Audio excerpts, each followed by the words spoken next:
E aí galera, tudo bom? Aqui é o professor Flávio Cortá para corrigir o nosso primeiro plano de estudo de ciências, ok? Relacionado ao nosso teste que já está chegando por aí, beleza? Para você se concentrar nessa matéria aqui, tem bastante física, peço que você se desligue aí do mundo externo, das pessoas que estão ao seu redor, se quiser coloque um fone de ouvido, preste atenção porque eu tenho certeza que com a correção desse pé você vai arrebentar na sua avaliação, beleza? Para dar orgulho para você e para as pessoas também que esperam tanto de você, seus pais, seus responsáveis, beleza? Vamos começar? A primeira questão é o seguinte, ele quer que você defina o que é uma máquina simples, uma máquina composta e uma máquina complexa. Uma máquina simples, ela é um instrumento, ok? Formado por uma única peça, tá? Ela não é combinado com outra máquina para facilitar a tarefa, a resolução de alguma tarefa do dia a dia. Por exemplo, se você pegar a máquina simples, uma sobrancelha, um plano inclinado para você escorregar, né, algum tipo de material e não ter que utilizar muita força, beleza? Já uma máquina composta, ela é a união de duas ou mais máquinas simples que se juntam, se fundem, né, para formar uma única máquina que também de alguma forma vai facilitar as nossas atividades no dia a dia.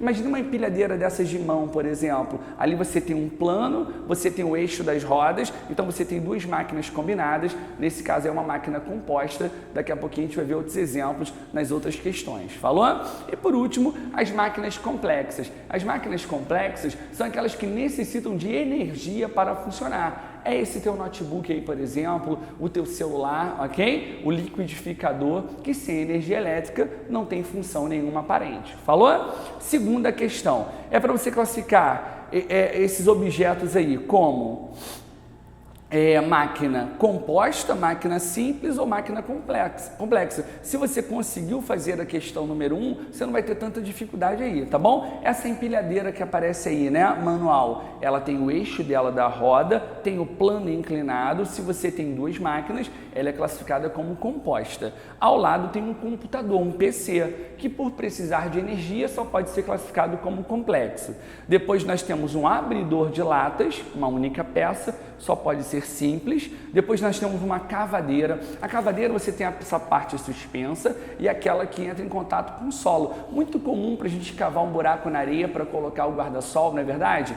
Essa parte quando você abre, aquela de baixo que é uma outra alavanca, acaba se fechando e coletando a areia para você. Como nós temos duas alavancas, ela é classificada como composta.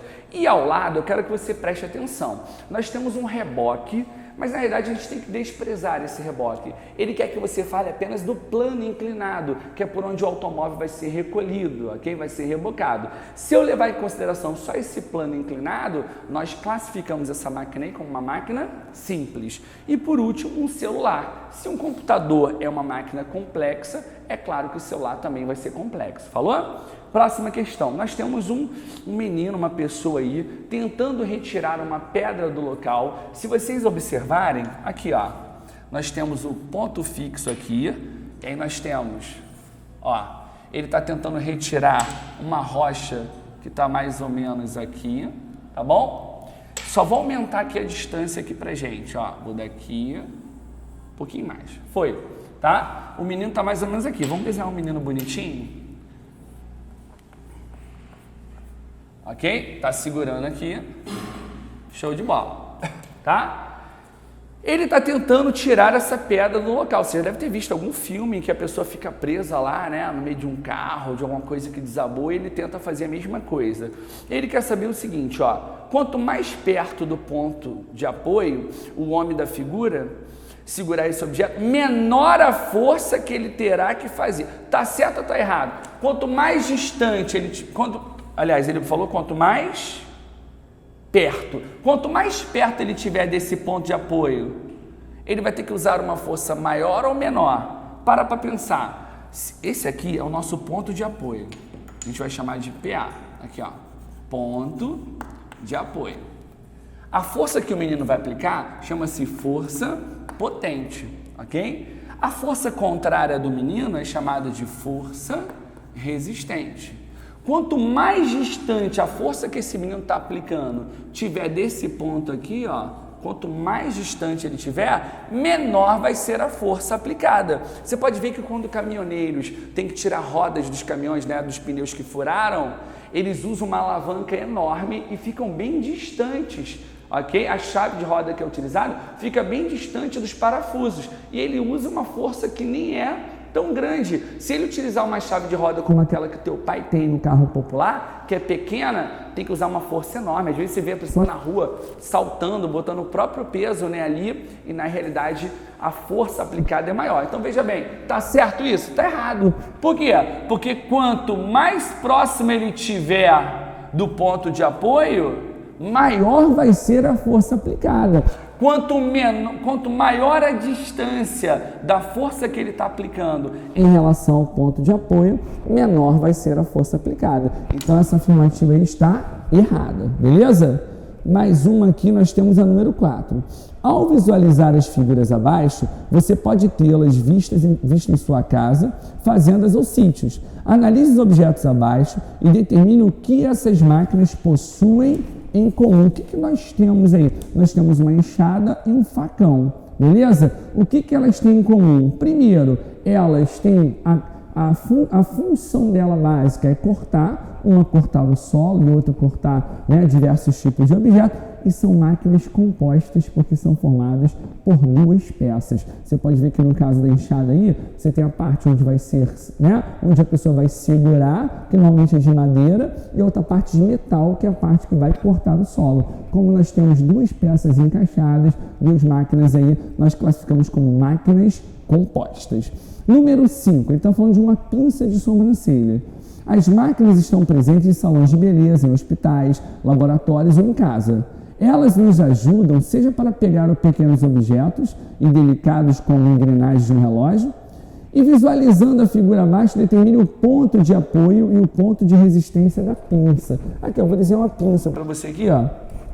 Considere que esse desenho aqui, ó, só para você entender a funcionalidade de uma pinça, tá bom? Aqui nós temos essa região aqui, ó, que junta as duas peças, nós chamamos de ponto de apoio. Está unindo essa peça de cima com essa peça de baixo, beleza? Onde é que normalmente a pessoa aplica a força em uma pinça? Ela aplica no meio ou na ponta? Como é que a sua mãe, por exemplo, pega ela quando ela está tirando, né, os pelos da sobrancelha? Ela aperta no meio, não é isso? Se ela aperta no meio, nós dizemos que aqui no meio está a força potente.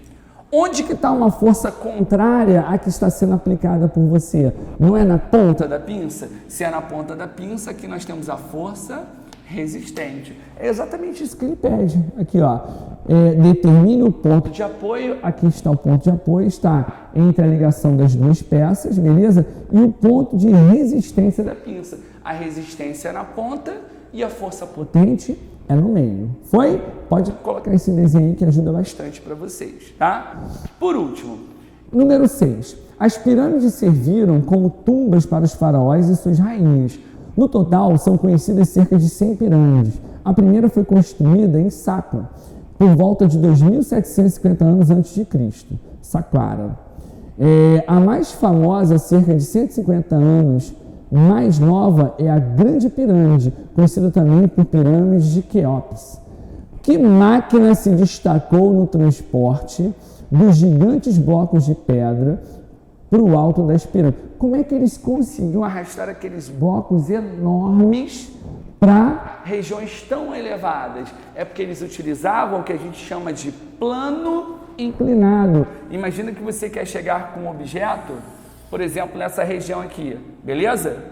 Que é a região mais alta. Se você utiliza, ó, um plano inclinado, você pode arrastar um determinado objeto, ok? Pode ser um caixote, um objeto qualquer. Você pode arrastá-lo com maior eficiência para regiões mais altas. É isso que os faraós desenvolveram. Com o plano inclinado, eles conseguiam, utilizando pessoas e animais, puxar blocos que a princípio seriam impossível de chegar em regiões tão elevadas, tá bom? Questão número 7. Pensando em subir uma íngreme e extensa montanha, alguns profissionais de montanhismo dão importantes dicas, como plano inclinado. Pensando nas máquinas simples, essa dica teria vantagens ou desvantagens, ok? Tem a ver com a outra questão que nós vimos, né? Bem, Quanto mais baixo for a inclinação... Tipo assim, aqui eu desenho uma baixa inclinação, né? A inclinação é pequena. Se a inclinação é pequena, o uso da força é maior, né? Desculpa, o uso da força é menor. Só que o tempo que vai gastar para isso pode ser maior, porque a distância é maior. Se eu aumento o plano, a força é maior, mas a distância percorrida pode ser menor. Você consegue, se você aumenta o ângulo do plano inclinado, você consegue empurrar um objeto num curto espaço de tempo até uma altura maior. Se você coloca o plano com um ângulo menor, você pode utilizar uma força menor para ele, ok? Porém, a distância percorrida vai acabar sendo maior. Foi? Essa foi a questão número 7. Questão número 8. Pergunte a qualquer dermatologista qual é o horário mais seguro para a exposição solar e a resposta será sempre a mesma. Os raios mais saudáveis brilham antes das 10 horas e depois das 16, ou antes das 11 e depois das 17 horas. Nas regiões com horário de verão, aí está aí o nome da revista, que é a revista vejaabril.com.br. Depois ele fala, qual seria a forma de transmissão de energia térmica descrita que causa tais problemas de saúde? Explique. Por que as pessoas têm que evitar se expor ao sol, principalmente entre as 10 horas da manhã e as 16 horas?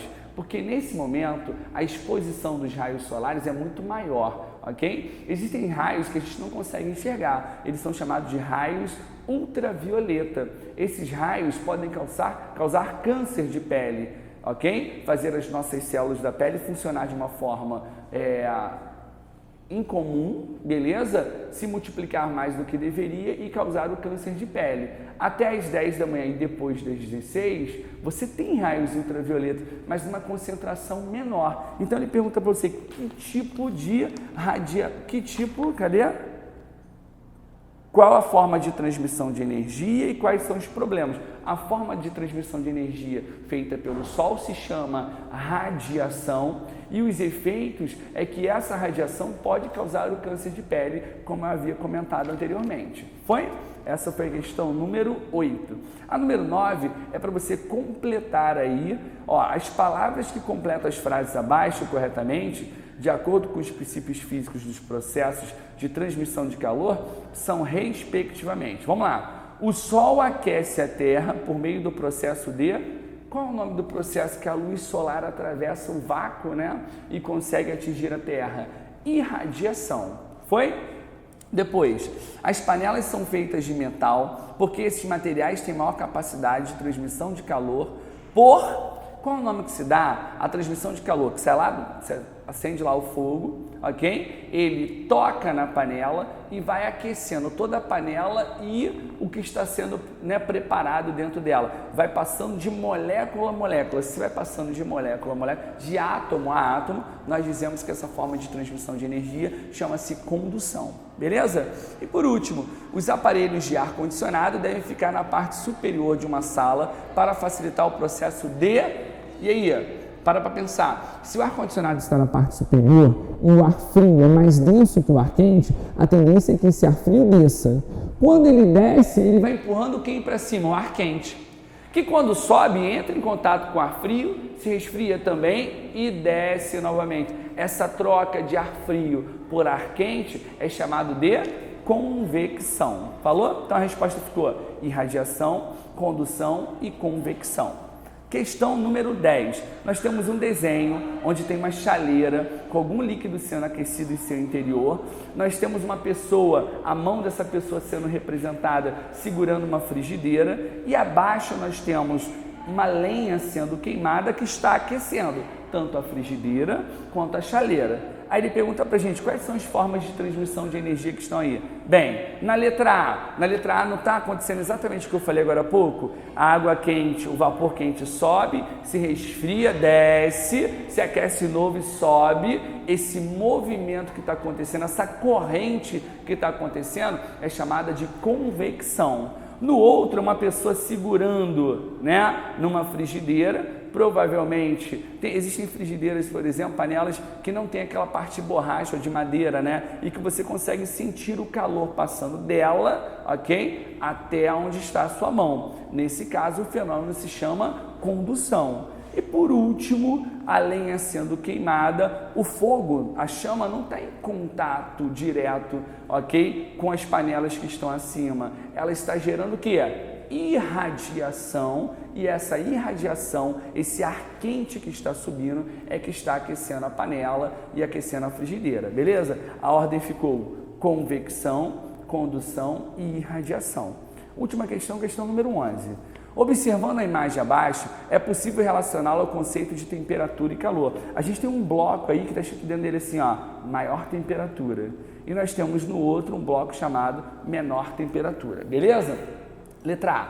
Qual caixa possui maior grau de agitação das suas moléculas? Sempre o corpo com maior temperatura, as suas moléculas estão mais agitadas do que o corpo com menor temperatura. Então, é o primeiro bloco, beleza? Como você chegou a esse raciocínio? Pelo simples fato de que nele está escrito maior temperatura. Se é maior temperatura, o grau de agitação das moléculas é mais intenso. Depois, qual componente da imagem podemos relacionar ao conceito de calor? Por quê? Você está vendo que tem uma seta indo do bloco da esquerda para o bloco da direita? Essa seta está representando o calor que está passando do corpo mais quente para o corpo menos quente. Beleza? Deu para entender? Por que está da esquerda para a direita? Porque o da esquerda está com um grau de agitação maior. Essa agitação gera calor. Quer ver uma coisa? Uma vez um aluno falou para mim assim, professor, o gelo está cedendo frio para as minhas mãos aqui, ó. Não é o gelo que está cedendo frio para as suas mãos. São as suas mãos, a sua mão que está cedendo calor para o gelo. É o corpo mais quente cedendo calor para o corpo menos quente, beleza? É dessa forma que acontece. Então, o que está se relacionando ao conceito de calor é a seta. E por quê? É porque nós estamos vendo que a seta está indo do corpo mais quente para o menos quente. Falou? 11 questões resolvidas, espero que vocês tenham entendido, tirado a dúvida de vocês e leva o pé a sério, ok? Porque a nossa avaliação, a base da nossa avaliação são os pés que nós preparamos para vocês. Falou? Grande abraço, professor Flávio.